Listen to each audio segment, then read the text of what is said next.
The UPSC CSE arena is an ever-evolving space where staying up to date becomes as crucial as maintaining a thorough preparation. With strategic planning and holistic coverage for exam syllabus, Vision IS Delhi presents GS Foundation course. Avail analysis and integration of current affairs with GS syllabus. All India test series with an innovative assessment system, inculcating post-test analysis, discussion, all India ranking, and more. Explore the holistic learning modules intrinsically designed for the ideal aspirant.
Good afternoon, everyone.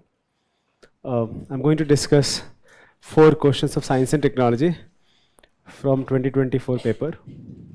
I'm very sure that you guys already have some understanding of the syllabus of science and tech. There are certain keywords which are mentioned. UPSC picks those keywords and they ask questions from those terms. So if you go and look at paper-3, these are the keywords which are mentioned. Science and tech developments and their applications, effects in everyday life, achievements of Indians, indigenization, and some keywords are mentioned. And you will find that almost every year, these words are being picked by UPSC and they're asking question.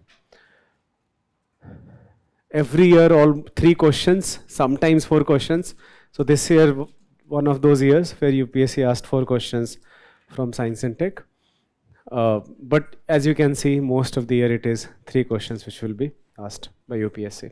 Anyways, without wasting any more time, let's directly jump into the questions which UPSC did ask. And the very first question which I'm going to talk about here is question number 5 of the paper. What is the present world scenario of intellectual property rights with respect to life materials? Although India is second in the second in the world to file patents. By the way, this is a wrong fact. So somebody can challenge this fact itself, that ये fact ही गलत है, but चलो ठीक है कोई बात नहीं. I understand what they are trying to say. India is second in the, India is 7th by the way, not second, but India is 7th in the world to file number of patents. It is second in terms of growth of number of patents, like जो number of जो percentage growth है, that how much percentage growth compared to previous year, that witnessed a remarkable jump last year, a jump of almost 25%, and that was second in the world. So anyways, that is not the like important part of the question. Still only a few have been commercialized. Explain the reasons behind this less commercialization. In your syllabus, certain keywords are mentioned. Awareness in the fields of IT space. Last jo line hai wahi hai, issues related to intellectual property right. And UPSC will always pick up keywords and they will ask questions from that.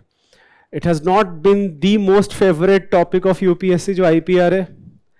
There was a question in 2013, 14, 15, and then directly in 2019, and then after 2019 directly now there is a question in 2024. So after 5 years, they have picked this topic again about intellectual property right. I do think that this is a moderately difficult question. I will not say that it is very difficult question. Why is it so? Because you are accustomed to know some basic things about IPR, but you suddenly come across this very first statement that what is the present world scenario of IPR with respect to life material. That I'm very sure that those who are appearing in the examination must have found this to be an unusual statement. Like how am I supposed to know the world trend in life materials, what is happening across the world? But it is not that unusual. If you apply again some logic, you'll realize that we can write some trends. I actually think that the second part was also difficult. Second part looks very simple, very straightforward. That India is second in the world to file patents, still only a few have been commercialized. Okay, so the question is not asking that why we have no like lot of patents. It actually establishes that we are filing lot of patents. It is saying that those patents are not being commercialized. So there is a difference. Writing very generic points about overall IPR ecosystem versus being more specific that why patents are not being commercialized. In this question, you have to focus on the second part. So you have to write more specific point rather than generic points. Generic points will give you some marks, but if you want more marks, then you had to write those specific points that why patents are not being commercialized in India, right? So there are two keywords in this question. The first keyword is that you should be very clear about this word life materials. And the second keyword here is lack of commercialization of patents in India despite high number of patent. Okay, so let's discuss the first part. Life materials, simply we are talking about biotechnology. It's in as if I have to define in one line, in one word, it is biotechnology. That we are essentially talking about living organisms, but living organisms themselves have a lot of forms. There can be microbes, there can be plants, there can be animals, fungi. So all the patents in the field of living organisms as well as based on the applications of biological processes. So essentially we are talking about biotechnology. So the question is essentially asking you that what is the trend in filing patents in things like biopharma, vaccines, gene editing, gene modification. These are the themes, these are some of the trends you have to talk about. And it should be very clear that ये जो first है इसका कोई बहुत ही एक ऐसा नहीं है कि ये fixed 4 point ही आपको लिख के आना है. You can pick trend, something which you find interesting, and you can note it down. And if it is logical, it will not be wrong. So I actually think that second part might have been more difficult.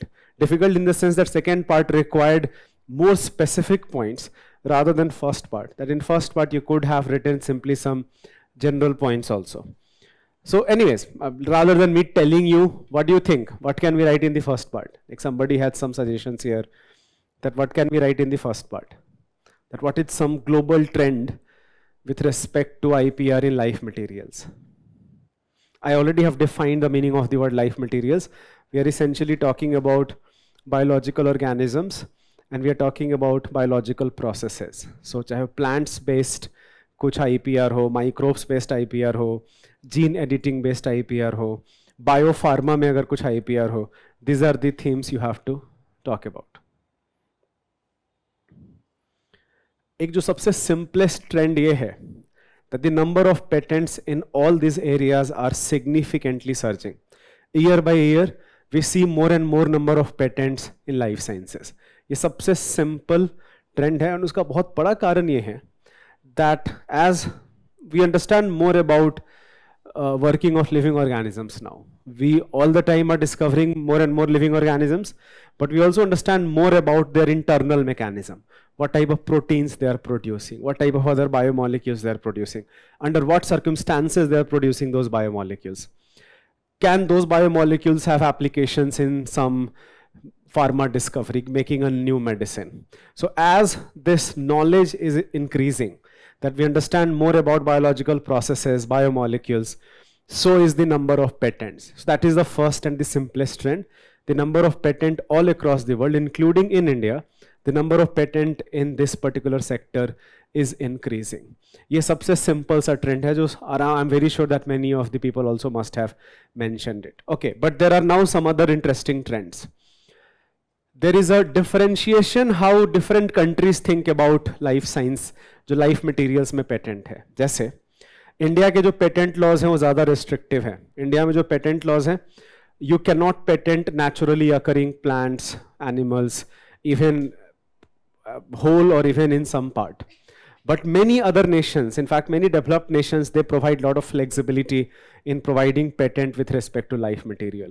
So this is also something which you can write as a global trend, that you find that there is a divergence among nations. So the first trend which I can simply talk about, Achha, by the way, I will first define, how can I write a good answer here? In introduction,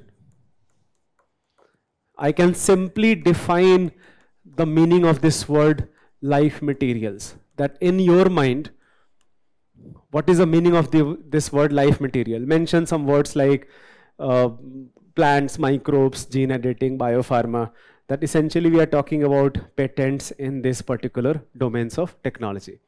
Directly jump into global trends. What are some global trends? The first is there is an increase. There is an increase in number of patents in this particular domain all across the world, including India. The second is that there is a divergence among nations.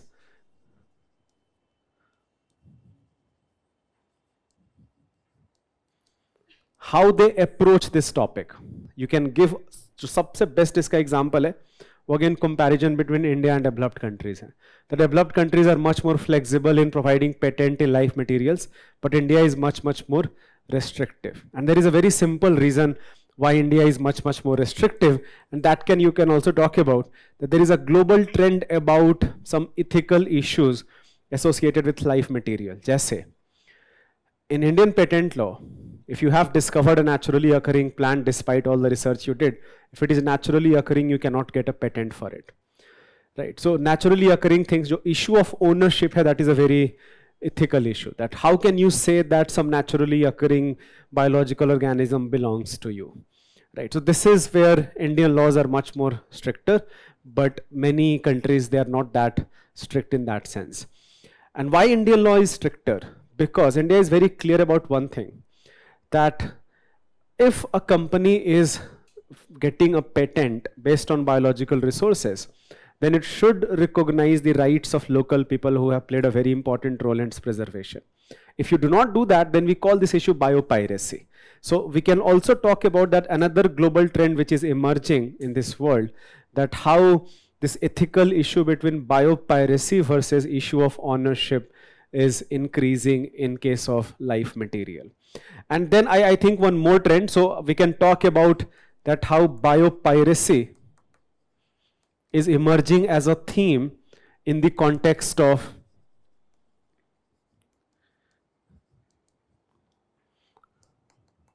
life materials. You simply have to define in one word, what do I mean by the word biopiracy? We are talking about companies utilizing genetic resources, biological resources in some nation, and often developing nations are very rich in biodiversity. Tropical nations are very rich in biodiversity, but developed nations, the multinational companies are situated there.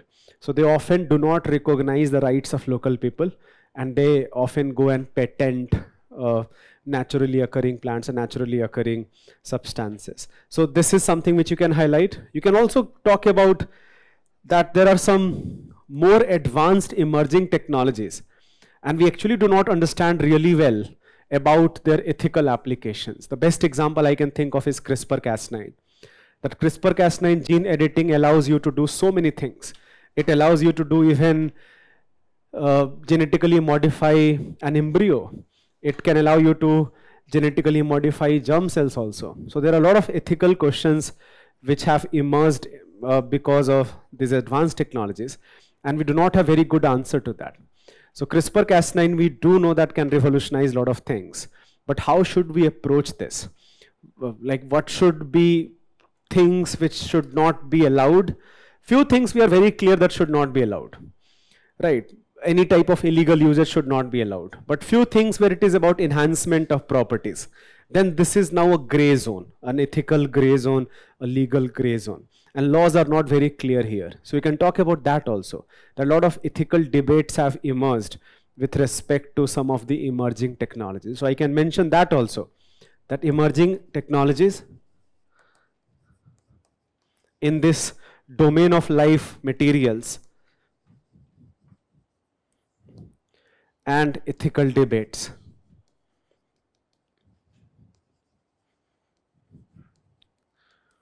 And I will repeat that even if somebody could have written some other important global trends, but as long as they are logical, they are accurate, that's totally fine. इस question का as such एक exact fixed answer नहीं है. You have to write few words. दो part है question के. Yes, go ahead.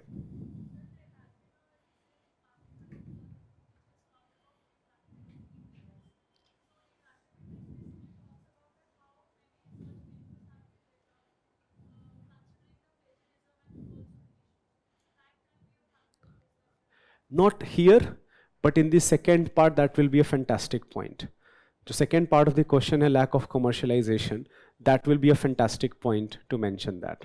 Not here, because that might have occurred in any of the domain. This question is specific with respect to life material. But your example is fantastic in second part of the question.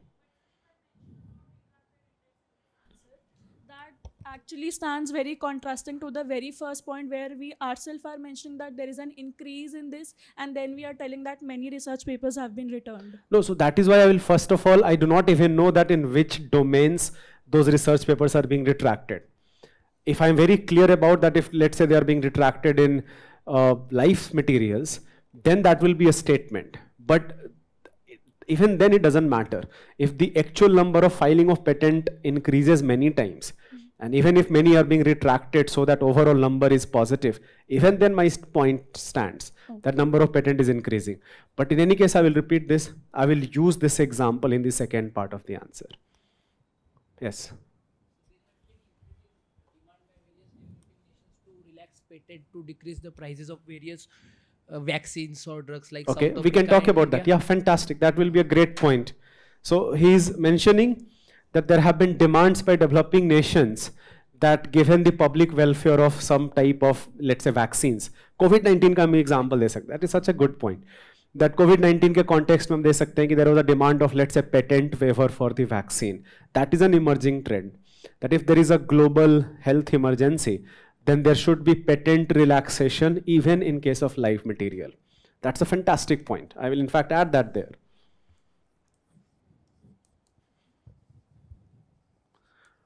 Demand of patent relaxation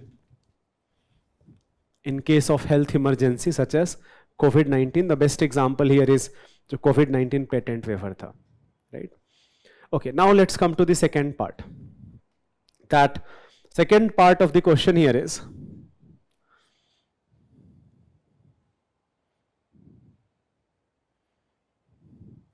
let's read the statement.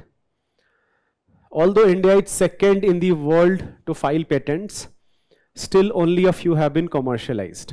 Explain the reasons behind this less commercialization. पहले तो commercialization का meaning, so how, what I will do, I should connect this first part of the answer to the second part of the answer. So one of the simple connector sentence can be that either I substantiate this, I do not have to, by the way, this is a wrong fact, तो इसको तो हम नहीं substantiate कर सकते, but you can definitely, जैसे there was just few months ago, there was a news article in Hindu that India just last year has filed 83,000 patents, which has been a record in India. And चूंकि patent file करो और approve होने में बहुत सारा time लगता है, तो पिछले 3-4 साल का जो भी बहुत सारा पेटेंट पड़ा हुआ था, we approved 1 lakh patent. That was also a record in India. So both of that was a record in last financial year, जो April 2023 to March 2024 है, that we filed 83,000 patents and we approved more than 1 lakh patents. So this perhaps as a fact can be mentioned, which was one of the highest in the world. Not, again, I will repeat, not the second highest in the world. So China is highest, America is second highest, followed by South Korea, Japan, Germany, other nations. Anyways, so I can mention that, or I can directly also jump to first explaining the word commercialization. Commercialization simply means that patent means some sort of invention. But commercialization means that now this invention is actually being used for some industrial process where the motive is profit generation. That from a lab-based invention to a product and service which actually can lead to generation of profit. This bridge we are not able to fulfill. So I can define the word commercialization and I can directly jump to that why this lack of commercialization. I actually felt that this question was picked by one of the editorials in Indian Express, which was May 2024. I have mentioned date of all the sources which I have picked. That there was an editorial in Indian Express, and it particularly talked about the need to refocus India's patent strategy. And let me give you a snapshot of one of the paragraphs from this editorial. Why I think that this was asked from this. पहले तो ये data दे रखा है that India has seen a dramatic improvement in its patents granting process, moving from fewer than 10,000 patents to over 100,000 patents in last financial year. This data can be mentioned. The surge in patent approvals जो भी है, but यहाँ पे ये line देखो, caution is necessary when interpreting these figures. The rising number is often mistakenly taken as direct measure of innovation, yet the patent for sealed crustless peanut butter and jelly sandwich in the US showcase how trivial and mundane inventions can dilute the true purpose of patent. What this entire editorial essentially talked about, that just filing the number of patent is not enough. Just number in itself is not an indicator of innovation. That innovation, of course, for innovation we need invention, and invention needs to be, we ideally should go and file for a patent, but you should also look at the quality of the patent, and that is why very example perfectly fits here. That it's not just quantity, it is also about the quality of patents which we should look into. And this entire editorial went on to explain that how in quality we lack, that we are filing many number of patents, but we are not filing quality patents which actually have market demands, which can lead to some sort of industrial growth. There we are lacking significantly. So this is what you had to write in the second part, that yes, we are filing many number of patents, but the quality of those patents, that lack. And I mentioned, so a lot of points you can mention here. Completing the syllabus without proper knowledge of current affairs will not take you far in the UPSC Civil Services examination.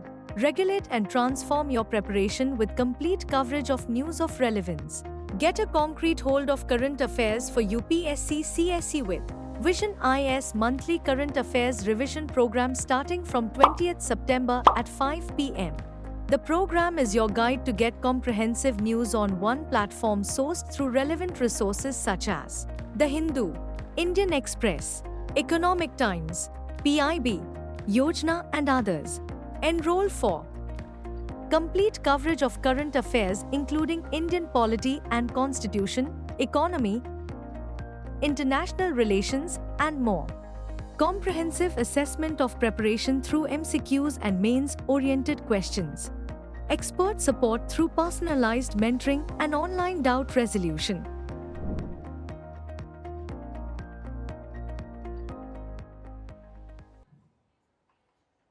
Of? Which case?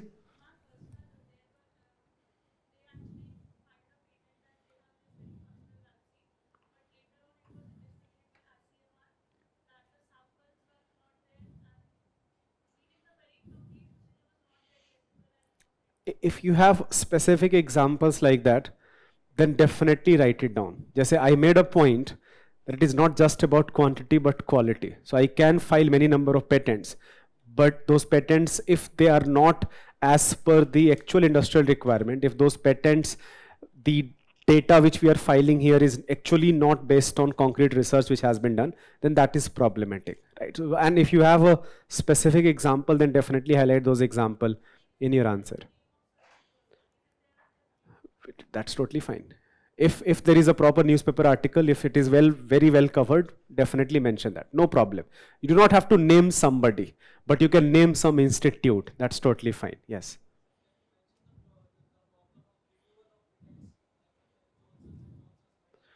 So जो evergreening वाला पूरा part है वो यहाँ पे important नहीं है. वो खुद में एक अलग issue है. वो खुद में एक अलग issue है जहाँ पे इसको यहाँ पे mention करने की जरूरत नहीं है. जो evergreening of patent है, that in itself is a separate issue. That is not at all valid here. In this like particular answer, we do not have to do that. So there are a lot of challenges here. I will main body second part. So what I am going to do, what will be the structure of my answer? I will introduce, as I was saying, I will introduce defining life materials, which can include microbes, plants, gene editing, vaccines, biopharma, etc. In main body, I will talk about the trends, which I mentioned earlier. When I jump from first part to second part, I will use some sort of, maybe I can define the word commercialization, maybe I can give this data if I have that data.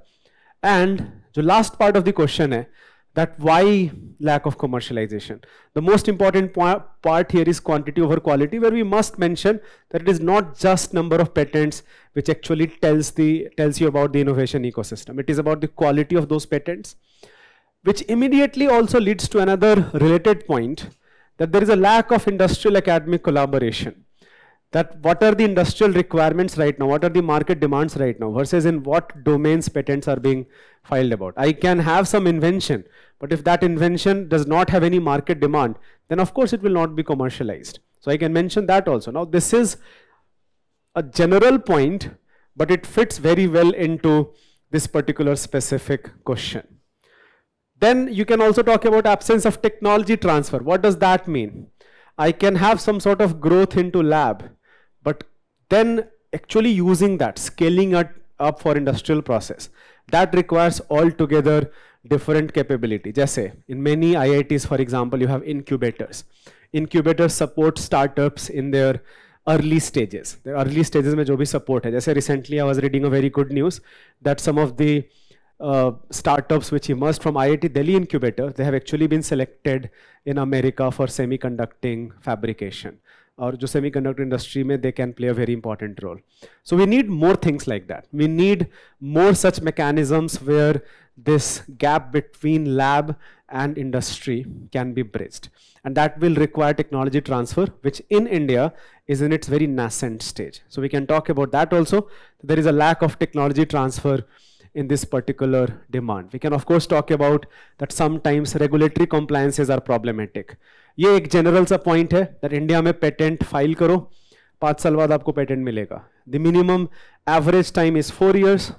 बहुत अगर आप lucky हो तो हो सकता है 3 साल में आपको मिल जाए, but ये 5 साल तक भी जा सकता है. So अभी आपने file करा, 5 साल बाद आपको patent मिलेगा, which is not at all good. So this is a general point, but you can mention that also. Another general point which you can mention, that in any case we invest very less in research and development. We often use this, how much percentage of research and development, how much percentage of GDP we are investing in a particular domain. In India, we only invest about 0.6% of GDP in research and development. So these are some general points, but the specific points will be this quantity over quality, absence of technology transfer, lack of industry academic collaboration. These are more specific reasons that why, despite having many number of patents, we are not able to commercialize them. The question was bulky. The question required you to write a lot.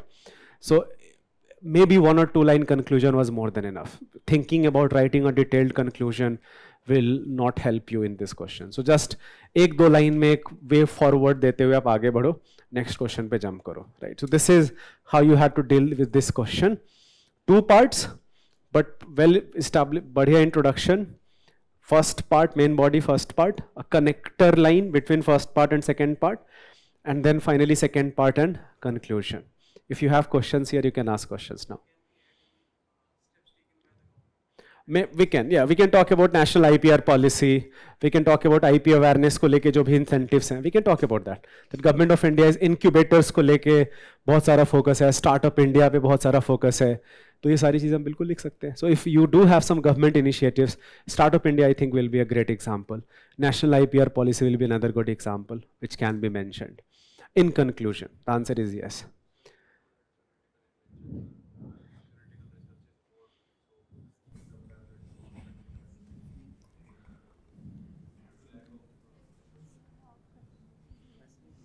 If you have some examples, theoretical research is happening more compared to practical research. If you have some examples that we are doing more theoretical research, I don't think we are even doing more theoretical research. But at the same time, if you have some example, then yes, I do think you can write that. You can mention it. Any other question? Any other point? Yes, go ahead. Sir, in India, like there is a specific criteria to carry out a research. You need to clear the GRF exam and the NET exam. But this year itself, the NET exam was cancelled and it was rescheduled due to the Yeah, I remember that issue. So that will do in this. No, I don't think so. A lack of proper government support to the people who are actually inclined towards research and. Yeah, so that can be as a general point. As I was saying that some of the general points which can be mentioned, lack of government support, जो funding में हम और ज़्यादा हम लिख सकते हैं, इसी को अगर हम extend करना हो, so as a general point, yes, that can be mentioned. Okay. Anyone else would want to add something here in this question? Okay, so let's go to the next question asked by UPSC. Okay, this was जो पहला line है आपका syllabus का mains में. Science and technology developments and their applications, something which is happening in current affairs. This was again an expected question. ये बहुत ज़्यादा news में था, हर जगह covered था. Hindu had covered it, Express had covered it, Mains 365 में covered था, ये monthly magazine में covered था. So this was well established, covered. You did expect a question, but for me the challenging part was that ये 4 part में question है. Can you believe that? ये 150 word का question है 4 part में. Right यहाँ पे यूपीएससी एक क्वेश्चन पूछती है 15 मार्क्स का, यहाँ पे 4 क्वेश्चन है 10 मार्क्स के. So for me the challenge here was that how to write everything in limited words. तो that is why, and by the way, such type of questions actually should be attempted because that tells a lot about your writing skill, how you can write everything into limited words. जैसे यहाँ पे thinking about some good introduction or some good conclusion does not even make sense. Directly jump to what is being asked in the question. First part is, what is the technology being employed for electronic toll collection on highways? What are its advantages and limitations? ये 3 part हो गए, in fact 5 part है. Advantage भी है, limitation भी पूछा है. What are the proposed changes that will make this process seamless? Would this transition carry any potential hazard? Lot of part. I directly jump to this entire concept of National Electronic Toll Collection, जो NETC है. NETC as of now is based on FASTag, which applies a technology called RFID, Radio Frequency Identification Technology. In briefly, if you want, you can mention that things were happening manually before. Toll पे जाओ, cash दो, return low. Lot of vehicles are now behind the line. एक toll पे आप आधे घंटे खड़े रहो. So without going into that, when I am going to talk about the advantages of, so how will I write? I will directly talk about NETC. I will talk about FASTag. That will be a very important word. And immediately after FASTag, I'm going to write that FASTag deploys radio frequency identification technology, where my FASTag reader has information about my vehicle, my bank account. There is a RFID tag reader there. That reader reads my FASTag. Automatically money gets deducted from my account. So ये जो पूरा cash dealing था, that part has been done away with. So मेरा जो waiting time है, that waiting time has reduced significantly, and because of that, this congestion has reduced significantly, but it has not gone away. It should be very clear that this congestion has not gone away. So how I'm going to write this answer? I directly jump into talking about NETC. No scope of some introduction, etc. Directly jump to NETC. Directly talk about FASTag. directly mention that it is based on RFID, radio frequency identification technology. In one line mention that there are RFID readers at the toll booth. Those readers allow automatic deduction of money from bank account, which reduces your congestion time. What are the advantages? If congestion time has reduced, जो हमारा average जो traffic congestion है, that has improved. That is the first thing. Second thing, जो vehicles लंबे time तक ऐसे start हैं, ऐसा है भी नहीं कि आप वहाँ पे बंद कर सकते हो. कोई ट्रैफिक लाइट तो है नहीं, थोड़ा बहुत आप आगे जा ही रहे हो. So ऐसा भी नहीं है कि you have to like you switch off your car and then again you restart it. You do not do that. So your vehicle is continuously operating, which essentially mean that you are consuming a lot of fuel. Your economic cost increases and your environmental footprint increases. So by investing into FASTag, we again did two things, that fuel consumption improved and carbon footprint also reduced. We can talk about that also. Third, the entire collection became much more transparent rather than कोई बोलो कि तुमको पता नहीं मेरा बाप कौन है. तो ये सब चीजें अब नहीं चलेंगी यहाँ पे. Right, there are few people जिनको टोल पे करने की जरूरत नहीं है, but उनका एक लिस्ट है. Right, आपका जो पूरा का पूरा collection है, that is much more transparent, which also means that जो human intervention है, कि आपने उसको किसी को पैसे दे दिए, थोड़े कम दे दिए, चल गया काम. So government revenue has also increased. So all of those points, without going into writing some big sentences, just mention the words. Mention that it has reduced traffic congestion. Mention that it has improved fuel consumption. It has reduced carbon footprint. It has improved government revenue collection. It has removed the human, जो पूरा intervention वाला part, everything is happening autonomously. These are the advantages of FASTag. What are the limitations? The first limitation will be that after all it is a technology and sometimes technology does malfunction. So if FASTag reader is broken, if RFID reader is broken, right, then that can be a problem. Government has this 3-minute rule that 3 minute से ज़्यादा अगर आपको लग रहा है तो आपको toll देना नहीं पड़ेगा. ऐसा कभी नहीं हुआ है, किसी के साथ नहीं हुआ है. सबको टोल देना पड़ता है, भले वो 3 मिनट लगे या 10 मिनट लगे. तो ये कहने के लिए on paper there is this 3-minute rule, but that rule is not implemented at all. So that is a problem. Also, your money is simply based on, so for example, let's say I stay at the border of Delhi and Gurgaon. Let's say, अब तो चलो खैर private vehicle को नहीं पे करना पड़ता है टोल, बट मान लो कि बॉर्डर पे मेरा घर है, बट मेरा काम जो है दिल्ली बॉर्डर पे है. तो even if I am travelling for 1 kilometer, I am crossing that toll, I have to make that payment. So the actual payment is not based on the distance I have travelled, the payment is based on that place where toll is located. If I cross that toll, I have to make the money. It doesn't matter if I have traveled for 50 kilometers or if I have traveled for 50 meters. So that is another challenge in this entire concept. And to do away with this challenge, then government came up with this concept of GPS-based toll collection. तो अभी ये कैसे काम करेगा? जितने भी नए vehicles हैं, and hopefully even in older vehicles, the new vehicles will be equipped with a GPS tracker. That GPS tracker, GPS का purpose है location track करना. So with help of that GPS tracker, location will be tracked. जहाँ पे toll booths हैं, there will be automatic plate number reader cameras. Those cameras will gather the information about number plate reader. Government already has a database of every vehicle user. And based on the distance you have now traveled, the money will be automatically deducted. So the plan here is that we want to do away with this entire concept of toll and human personnel. The money will directly be deducted based on the kilometers you have traveled. How can we do that? We are going to use GPS mechanism for that. We are going to use automatic number plate reader cameras for that. ये दो चीजें आपको third part में mention करना है. That government is proposing now a GPS-based toll collection, which essentially will also deploy on automatic plate number reader cameras. Benefit इसका क्या होगा? The entire concept जो पूरा toll है, this will be eliminated.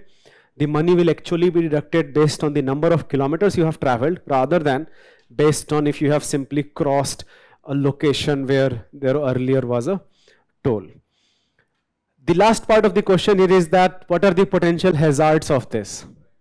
The biggest, goes without saying, the biggest challenge, the biggest hazard here is that we must ensure that this location tracking is only and only purpose it has is to gather toll. The moment it starts leading to person-specific information, the moment it starts leading to that it is being used for, let's say, that data is being shared with private companies, then this leads to a gross violation of right to privacy. So that is my first point. I'm going to mention that this can lead to gross violation of privacy and also data security. All of the data which is being stored here, the data must be stored in a manner that after all, if it is location data, it is also sensitive data. So that investing into data security becomes very important. Third, the cost will be very, very high. It goes without saying. It is going to cost a lot, upgrading the entire existing infrastructure to GPS-based toll collection. Fourth, there can be opposition from people also. Right, just say, for example, I would not want that to happen. I would not want that some agency has information about the track. And many people would agree to this, that without having a proper data protection law, without having the exact mechanism for what purpose, and only for that purpose data is being shared. If you do not, and by the way, this should not be simply a government scheme, it should be a law. There should be a proper law behind this, that Parliament has a law that for only one specific purpose, we are essentially going to gather the data from the vehicles.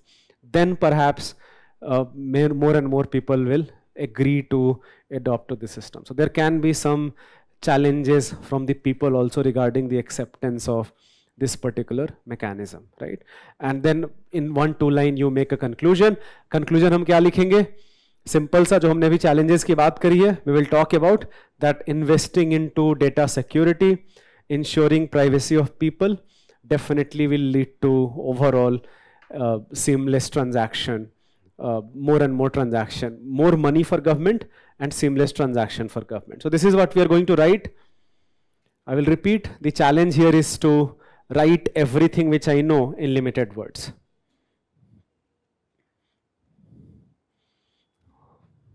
So this is the answer. I directly start with National Electronic Toll Collection based on FASTag device, deploys RFID.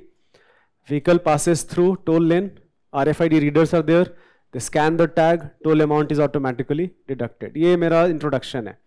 Advantages: reduces congestion, faster processing, better revenue collection, environmental benefits. Limitations: technical failure, non-compliance, users are charged toll based on fixed amount for set distances rather than the actual distances which we are traveling. So this is how FASTag operates. ये FASTag operation है. We want to replace that with GPS-based toll collection, which also will include an automatic number plate recognition cameras. The goal here is that there will be GPS devices installed in vehicles, and based on the now distance you have traveled, the money will be deducted from your bank account. Potential hazards: privacy concerns, data security.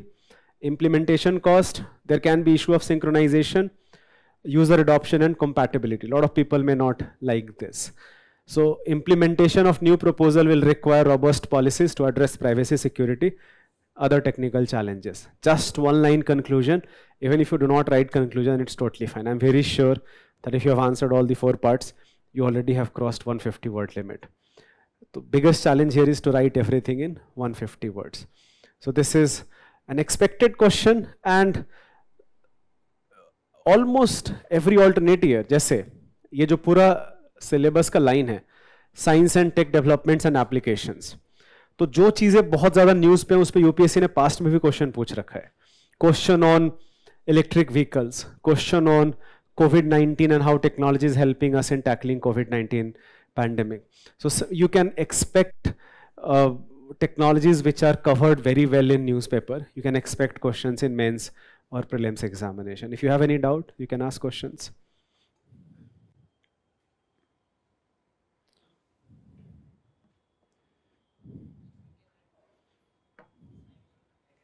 हाँ, तो data security वाला जो part है वही है. वो जो data security वाला पार्ट था वही था वो. Okay, let's go to the next question now.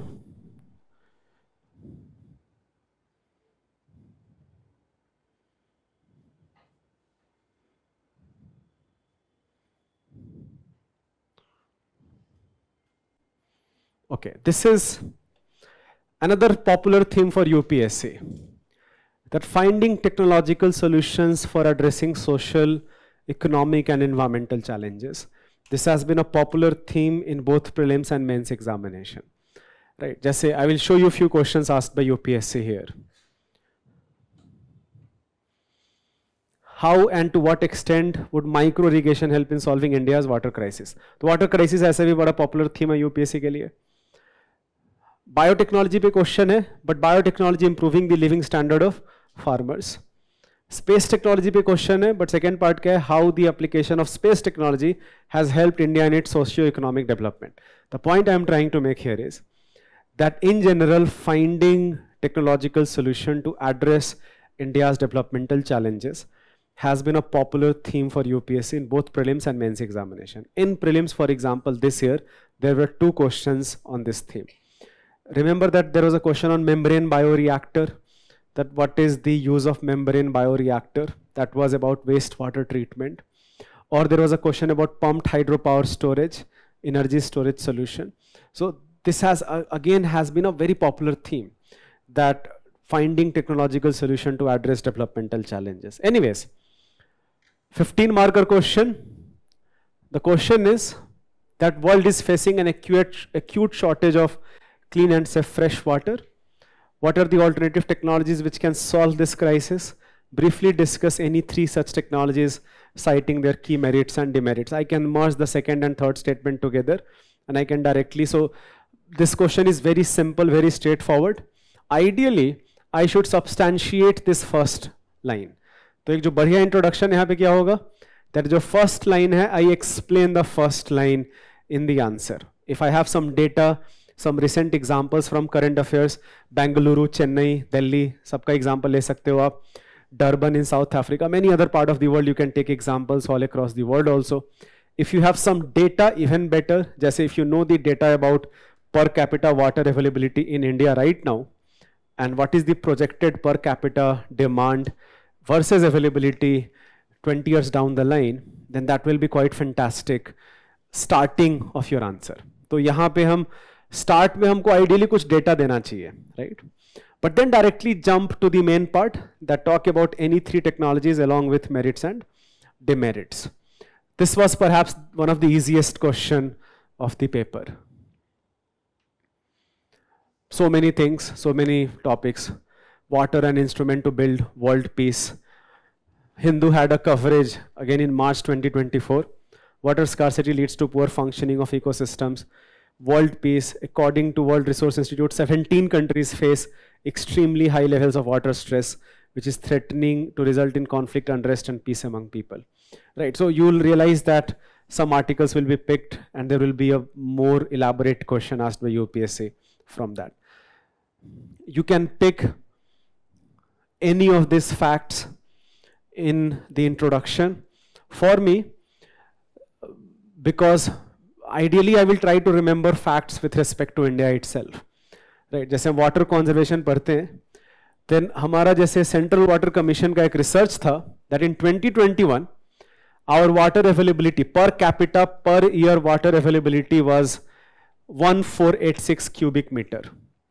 Ideally, one person to live a good life, it should be 1700. So if one person in 1 year approximately uses 1700 cubic meter of water, if it is less than that, then you are living in a water stressed condition.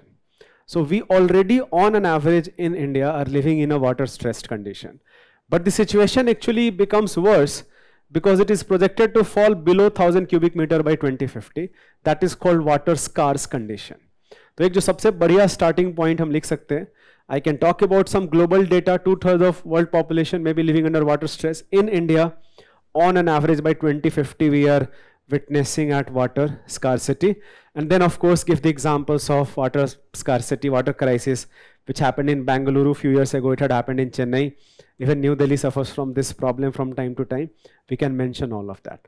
So ये मेरा starting point है. Yes, I should write about 30-40 words in the introduction itself. Directly jump to some of the technological solutions.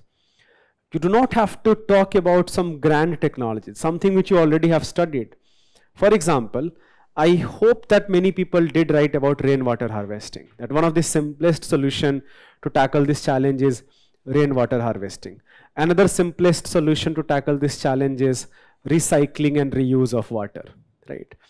Another simple solution here is desalination. So these are like simplest solutions which we can talk about regarding how can we solve this problem. So that is what I have mentioned. The first solution here is desalination. Desalination का मतलब होता है that we are talking about purifying ocean water. Ocean से हमको salt filter करना है. And जो fresh water है वो हम we want to use that fresh water. There is no dearth of ocean water in the world, so I can have huge amount of water for very, very long. There are two mechanisms. If I'm writing this, remember this is a question about technology. Then I should briefly explain the technology also. There are two mechanisms how this can be done. I can use some sort of membrane and I can do reverse osmosis. Reverse osmosis का meaning क्या होता है? If you want to, you can explain this, although this was not required. In reverse osmosis, essentially you can think of this as some sort of जो घर में RO काम करता है आपके, but वही RO, but right now we are using it for household purpose. We are now saying that let's use it for an entire city, right? So this is the type of scalability we are talking about. So in reverse osmosis, you can think of that some sort of membrane. Let's say this is membrane, and there is water here, and there is saline water here. ये मान लो मेरा first chamber है, ये second chamber है. Second chamber में बहुत सारा salt है, पानी है बट बहुत सारा सॉल्ट है. And these two chambers are separated by some sort of membrane. So because of osmotic pressure, what happens is that water starts flowing from first chamber to the second chamber without any mechanism. आपको कुछ नहीं करना, आपको बस एक membrane लगाना है, and the water flows from the first chamber to the second chamber. This is called osmosis. This flow will keep on happening till the point of time in both the chamber the concentration of salt remains the same. This is a natural process. You do not have to do anything about it. That water flows from first to second till the point of time concentration is same. Now you immediately can appreciate that what is reverse osmosis. So in reverse osmosis, I want this water forcefully to come to this chamber. But then I'm removing salt here. So ये जो membrane है, this membrane is a semi-permeable membrane. Few things can enter, but few things will not be allowed to enter. जैसे I am not allowing salt to enter in the first chamber. But ये naturally नहीं होगा. आपको इसके लिए power लगाना पड़ेगा. इसीलिए आपके घर में जो RO है, आप बिना electricity के नहीं चलेगा. So essentially you have to apply energy for that. So which immediately now tells you the biggest demerit of reverse osmosis here will be that you need to use huge amount of energy. And if that energy is again coming from, let's say, burning fossil fuel, coal, etc., then उसका अपना खुद का एक environmental footprint है. तो ये हमेशा उसी हम loop में चलते रहेंगे. We are solving one problem but creating a number of other problems, right? So this is one of the demerit. जो दूसरा तरीका है वो ये है that I have two chambers here. Let's say some sort of, I'm making a very bad diagram here. You can think of two chambers. This is salt water. I vaporize that salt water, allow vapor to go to the next chamber, and then I allow that vapor to condense. So salt is not going to vaporize, water will vaporize, I will condense water vapor, and now I have water in the second chamber, salt is left in the first chamber. This is called thermal distillation. But even this requires energy. I'm not talking about vaporizing 1 liter or 10 liter of water. I'm essentially talking about vaporizing thousands of liters of water each and every day. That needs huge amount of energy. So here also, that is a big demerit. So what are the merits? The biggest merit is that sea water बहुत abundant है. कोई challenge ही नहीं है. मतलब जो raw material जो हमको चाहिए इसको कराने के लिए, that raw material is in abundant supply. Can be implemented on a larger scale, can be used in arid regions also, but the biggest challenge here is high energy consumption. चाहे वो RO हो, चाहे वो thermal distillation हो, energy requirement is very large. In RO there is another challenge, disposal of brine. आपके घर में जो RO है, for every 1 liter of water it purifies, it produces waste water of 3 liter. This is a typical reverse osmosis which you have in your house. And the same thing is also going to happen at larger scale. The water which is discarded by the reverse osmosis, that has much more salt, much more impurity than we what started with. So if I dispose this brine back to ocean, so just because ocean has salt does not mean that any amount of salt is good for the marine organism. Marine organism can survive in salty water, but if that salt concentration increases, then they will be threatened. So that is another problem, that जो waste water produce होगा reverse osmosis का, वो waste water को हम कहाँ पे dispose of करेंगे? If we are disposing it off back into the marine ecosystem, then marine ecosystems are actually threatened. So we can talk about that as a demerit, and goes without saying that cost will be very high. So this is one of the simplest thing which we can talk about, that we can invest into desalination either through reverse osmosis or through thermal distillation.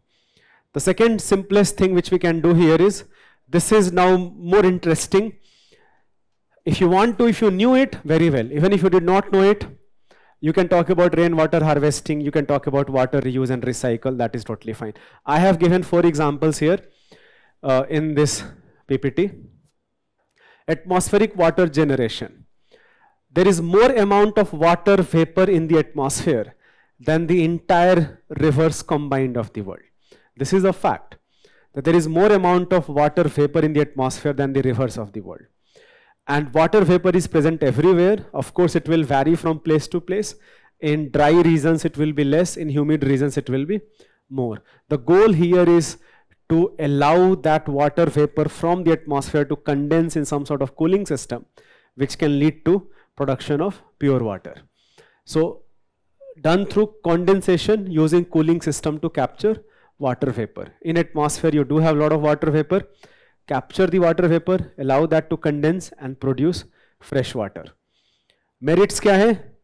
Water vapor हर जगह है. Availability of course different है, but हर जगह है. That is the merit, independent of water sources. I'm not dependent upon groundwater, river, ocean. I'm dependent upon water vapor in the atmosphere. It is portable, it is scalable. Everywhere it can be done. Relatively low environmental impact. Challenge क्या है कि जो cooling है इसके लिए भी energy चाहिए. Even for that cooling we need lot of energy, right? So energy intensive in cooling. Also those areas which already have low humidity, and these are the actual areas who suffer more from water scarcity, right? जहाँ पे humidity already बहुत कम है, बारिश बहुत कम होगा, humidity बहुत कम है.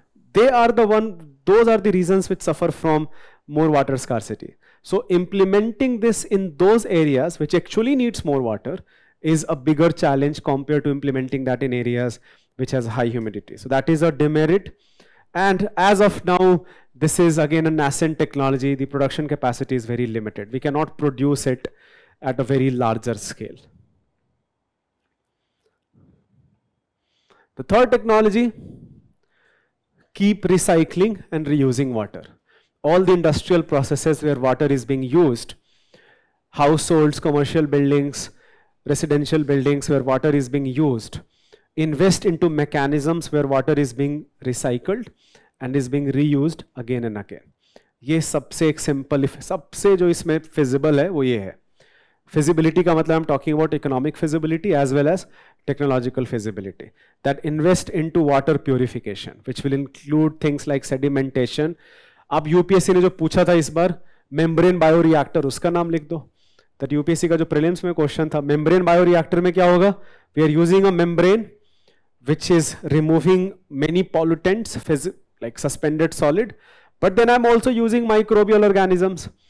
Bioreactor, I'm using microbes to degrade organic pollutants here, hence the word membrane bioreactor. So every commercial building, every residential complex, all the new construction should be equipped with technologies where whatever water is being discarded after uses in kitchen, washroom, that should be purified and that should be reused.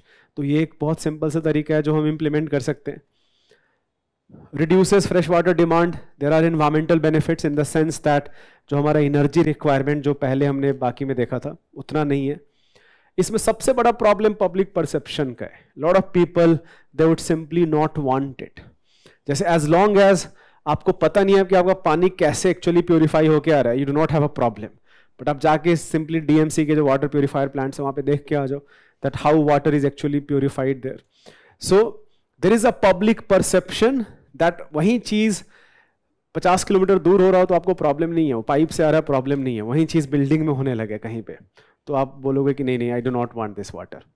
In any case all such regulations also require that जो grey water है, grey water का मतलब toilet water है, so toilet water should not be recycled, but other water जो नहाने का पानी है, जो किचन का पानी है, that should be recycled and that should be reused in every new buildings.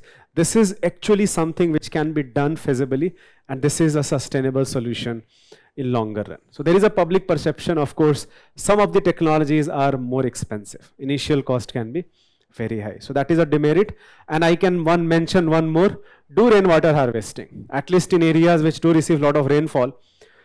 Have rainwater, harvest that rainwater, use that rainwater for your basic requirements, day-to-day life requirement. But you can also allow that rainwater to go through some soil filtration mechanism where this rainwater finally merges with natural aquifer, and it also helps in groundwater recharge. This is another something which is the most feasible and the most doable and sustainable solution. So rainwater harvesting simple है, कहीं पे भी कर सकते हो. Municipal water supply पे आपका dependence कम होगा. It will help in recharging groundwater. That is one of the most important part. So rainwater harvesting is not only about utilizing rainwater for your purpose. It is also about using it for groundwater recharge. It does depend upon rainfall pattern, same thing. It cannot be done in those areas which already receive very less rainfall. Requires proper maintenance to prevent contamination, mosquito breeding. ये कुछ challenges, अलग set of challenges हो सकते हैं, that एक regular maintenance करना ज़रूरी है, right? And then finally you can conclude. You can talk about that this is one of the biggest social and economic problem we are witnessing, and it is not going to in future somehow become less of a problem. It is only going to exacerbate it, and finding suitable solutions, sustainable solution is of paramount importance. इस तरीके से आप कुछ एक general सा statement देके आप answer को complete कर सकते हो, right? So this was again an easy question. You did require to explain technology along with merits and demerits at each and every point. Okay. Any questions? If you have any suggestions, if you have, you can go ahead and share. As a storage water, yeah. So I know hydrogen.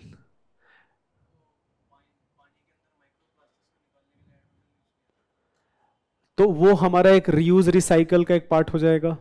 Hydrogel को हम use कर सकते हैं microplastics निकालने के लिए, सही बात है. तो जो हमारा ये रीयूज रिसाइकल है, बहुत सारे तरीके इसको करने के.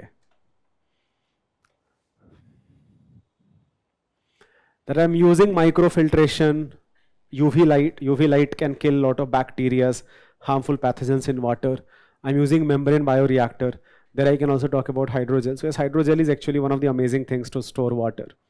Very small thing, but can store huge amount of water. Any other question? Can we write about artificial rainfall? Artificial rainfall is dependent again. We can write about cloud seeding also, but it depends a lot upon initial condition first. So yes, we can talk about its merits and demerits here also. Cloud seeding, however, is proposed more of a solution to tackle pollution problem rather than the water scarcity problem. So I'm not very sure if it fits here. But cloud seeding also has a lot of merits and demerits. Her cloud में बारिश possible नहीं है. It will depend upon a lot की initial condition क्या है, कितना moisture already available है, first thing. Second thing, cloud seeding करने के लिए जो आप nuclei spray करोगे, silver iodide, that in itself can be a pollutant, which is a problem, right? But cloud seeding, I will repeat that cloud seeding often is proposed because we are talking about rainfall for small duration, artificial rainfall, we want that to happen. And often we use it for tackling air pollution rather than solving water scarcity. Any other question, suggestions? Yes.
Can we go beyond question asked in the question paper? What, give me like what you have in mind when you say that? I Can want you to go? say that can we explain challenges regarding how we can do the clean water harvesting? So, or but that other will come into techniques? demerits. In any case, question is actually asking the challenges. When I'm saying demerits, then in demerits you have to write about the challenges. Yeah. So no, if you are writing challenges, first of all, you are not going beyond the scope of the question. Okay. A general answer to your question that should we go beyond the scope of the question, my suggestion is that don't do that.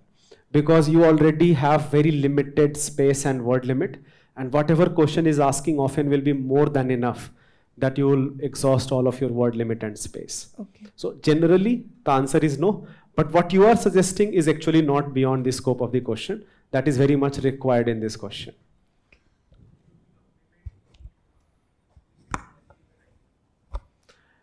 If you can make a diagram, just say in few cases you can make a diagram. In fact, just say here you can make a diagram, you can make some sort of filtration.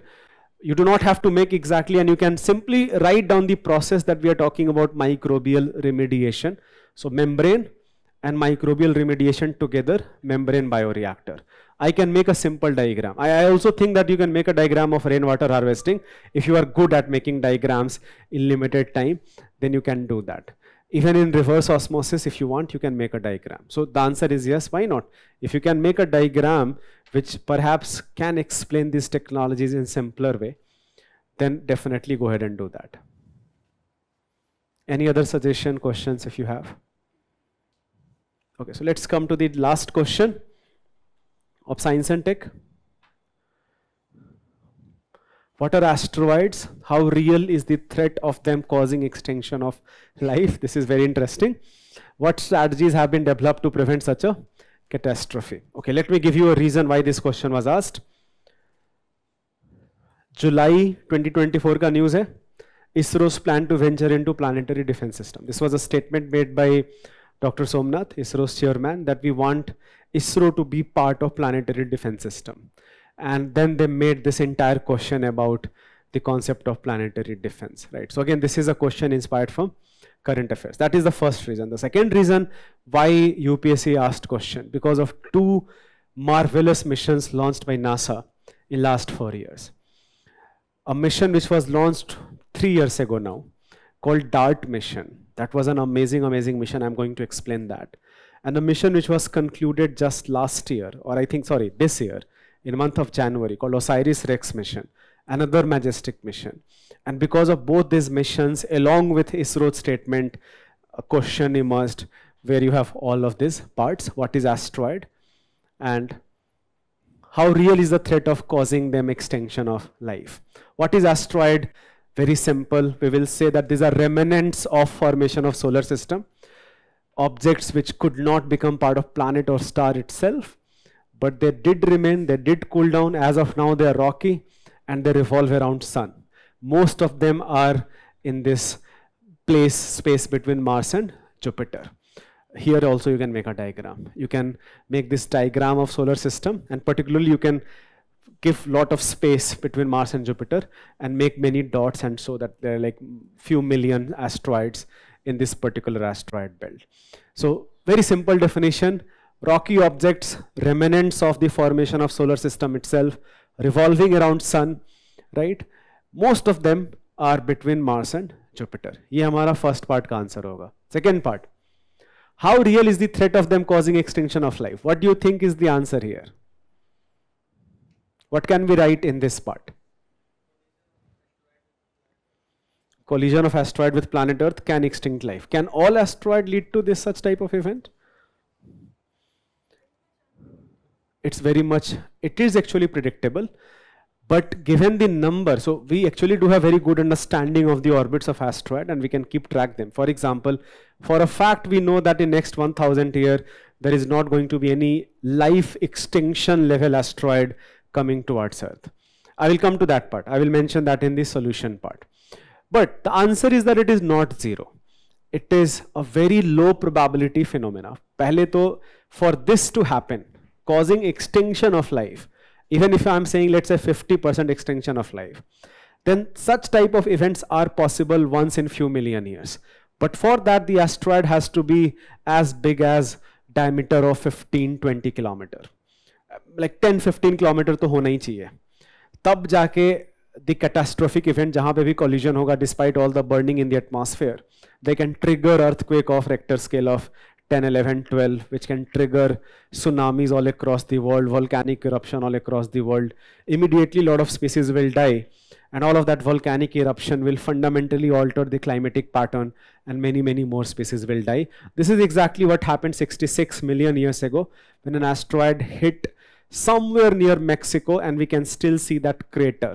The event happened 66 million years ago, but we can still find that crater, and that led to extinction of all terrestrial dinosaurs. So all the dinosaurs which could walk, they died. Dinosaurs which could fly, they survived. They finally evolved into what we call them birds. So the aerial dinosaurs are nothing but what we modern times call them birds. Right. So anyways, this event has happened. And yes, this event can happen in future. The only thing is that for such a catastrophic impact, we need such catastrophic impact happens once in few million years. So the second part of the answer here is, I will say that asteroids which are very small, few meter diameter, they will burn up in the atmosphere itself. Asteroids which are bigger than that, they can also fall on the ground. They will not cause that damage. Asteroids, let's say few hundred meters, they can cause a local earthquake. They cannot trigger a global catastrophe, but they can definitely affect the local condition. For example, something like this happened in early 20th century, somewhere in Siberia. The good thing was that it happened in Siberia, and because of that, its impact was not felt as such on living organism. But if an asteroid is of size of more than 10 kilometer, then yes, it can cause global catastrophe. And no, it is not going to happen for the first time. It already did happen about 66 million years ago, which led to extinction of dinosaurs on the planet. That is my second part of the answer, that the probability is not zero, but it is extremely, extremely low. Go ahead, you had a question. So Siberia is, when I'm talking about Siberian region, I'm essentially talking about the Siberia, which is part of, a larger part of Russia is uninhabited, which is essentially Siberia. So yes, that is, I'm talking about the exact same thing, which did happen in Russia. The final part of the question required, this is the most important part, what strategies have been developed to prevent such a catastrophe? NASA has dedicated satellites which keep a track of all near Earth objects. So most of the asteroids are between Mars and Jupiter, but there are some asteroids whose orbit is very close to orbit of Earth. They are not between Mars and Jupiter, they are revolving around Sun, but they are close to Earth. Two examples is Apophis and Bennu.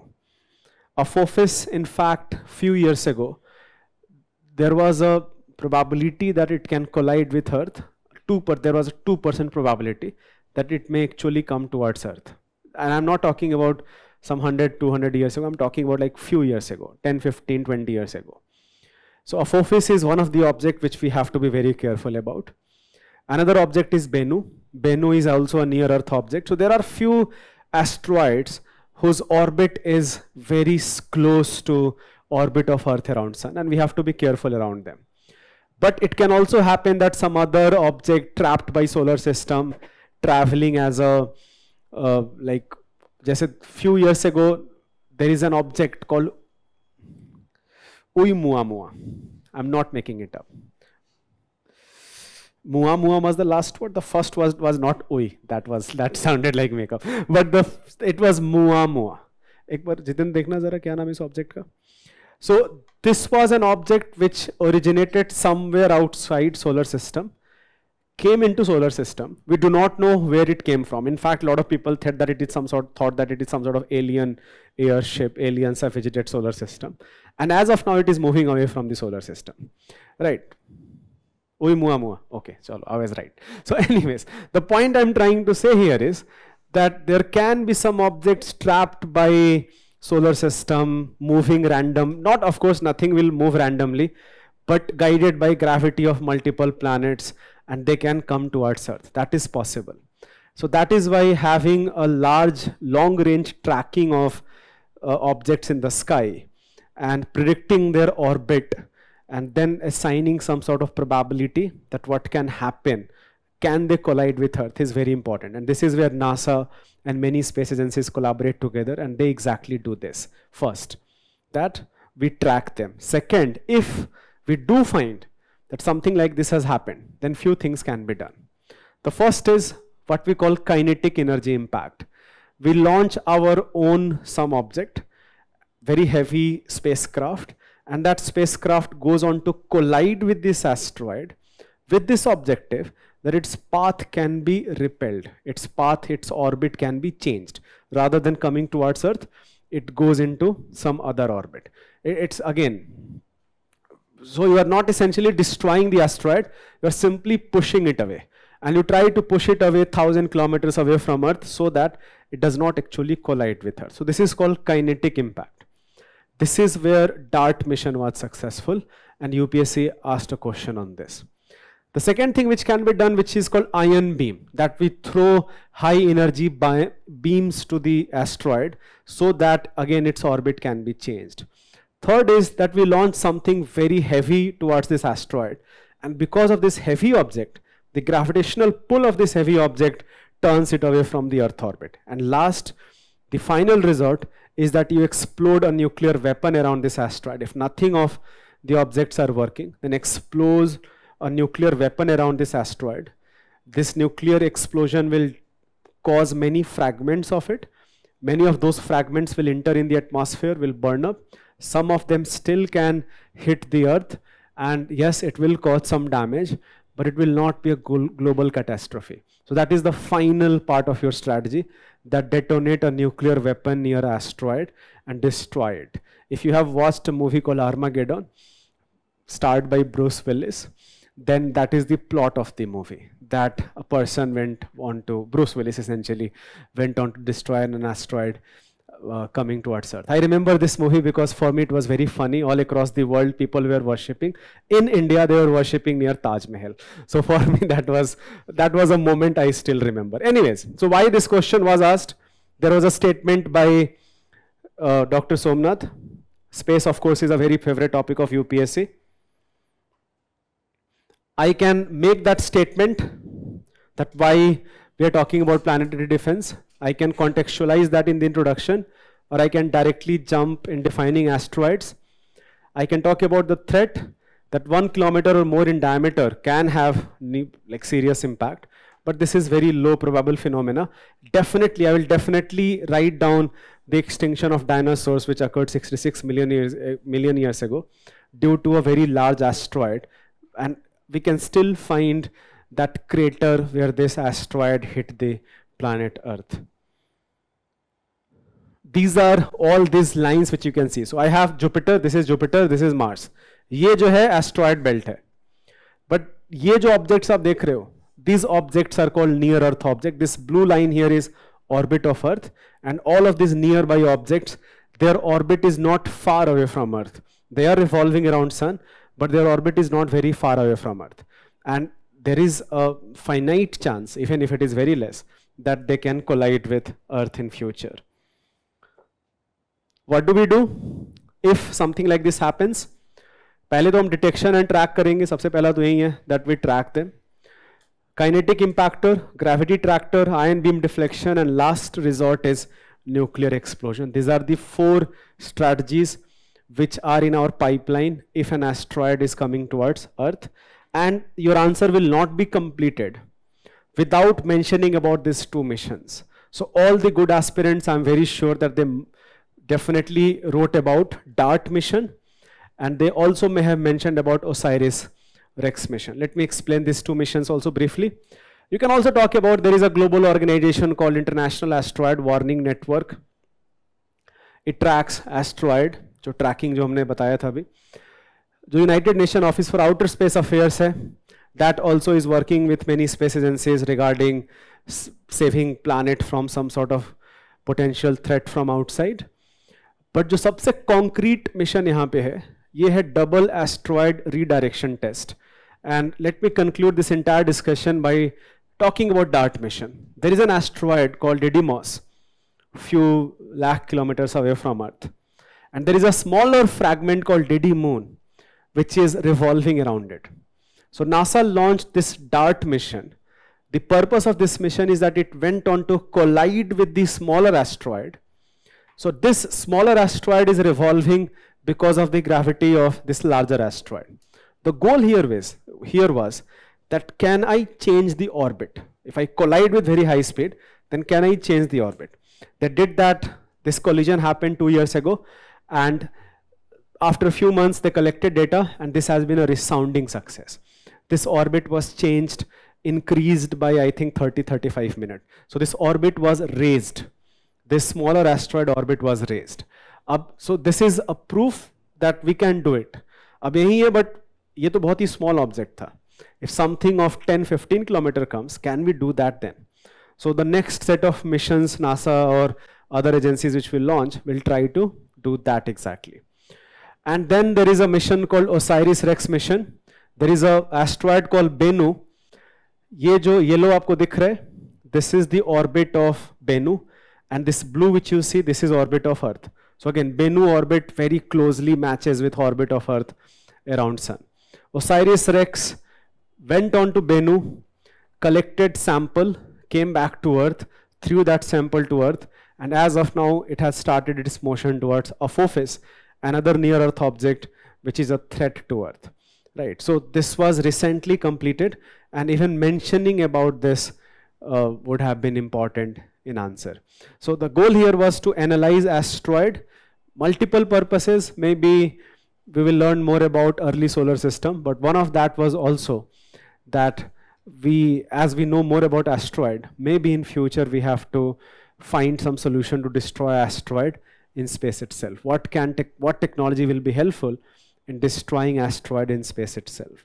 So mentioning OSIRIS-REx also will be helpful and definitely fetch you extra marks in the examination, right? So except first question, which was unusual question, all other questions were very much inspired from current affairs, and all other questions could have been answered by regular reading of newspaper, right? If you have something to add, some questions if you have, you can go ahead and ask.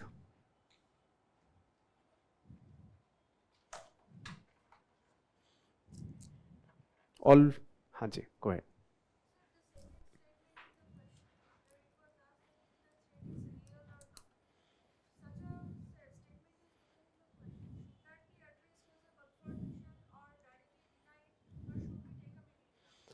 No, but it's not an opinion-based question where I have to take some sort of opinion of middle ground. This is not an opinion-based question. This is a question about probability.